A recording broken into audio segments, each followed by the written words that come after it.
Ang fashion ay higit pa sa tela lamang. Ito ay isang nagpapahayag na medium na nagbibigay daan sa mga tao na ihatid ang pagkakakilanlan, pagyamanin ang tiwala sa sarili, at mag-navigate sa mga panlipunang dimensyon ng buhay.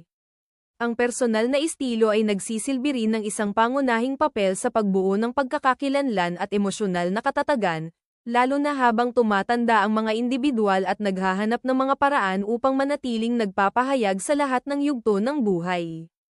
Gayunpaman, maaari ba talagang baguhin ng isang maayos na kasuotan ang nararamdaman ng mga individual, kung paano sila kumikilos, at kung paano sila nakikipag-ugnayan sa iba?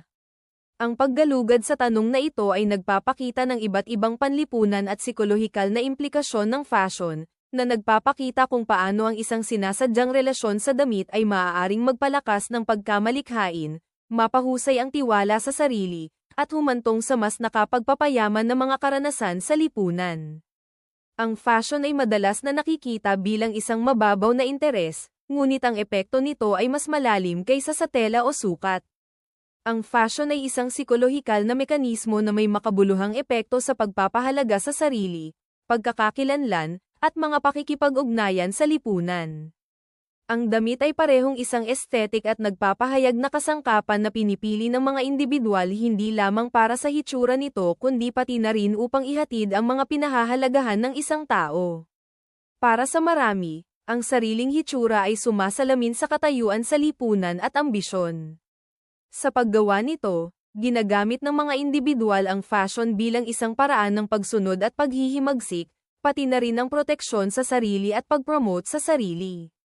Ang moda ay hindi lamang tungkol sa pananamit, kundi tungkol din ito sa pagpapakita ng sarili sa lipunan ng may intensyon at pagkakakilanlan. Ang moda ay nagsisilbing isang estratehikong psikolohikal na panangga.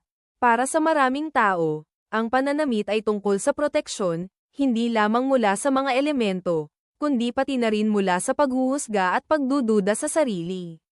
Pinapayagan nito ang tao na matukoy kung gaano karami ang ipapakita ng kanilang tunay na sarili. Para sa mga taong nahaharap sa pagkabalisa o depresyon, ang paggawa ng isang kasuotan na maganda ang pakiramdam at akmang-akma ay maaaring magsilbing isang pagsasanay sa lupa, na nagbibigay ng pakiramdam ng kontrol. Ganito nagiging higit pa sa isang pagsasanay sa pagpapakita ng pagkakakilanlan ang psikolohiya ng pananamit kundi pati na rin tungkol sa pagkontrol sa ating mga mood at sa ating pang-araw-araw na kilos.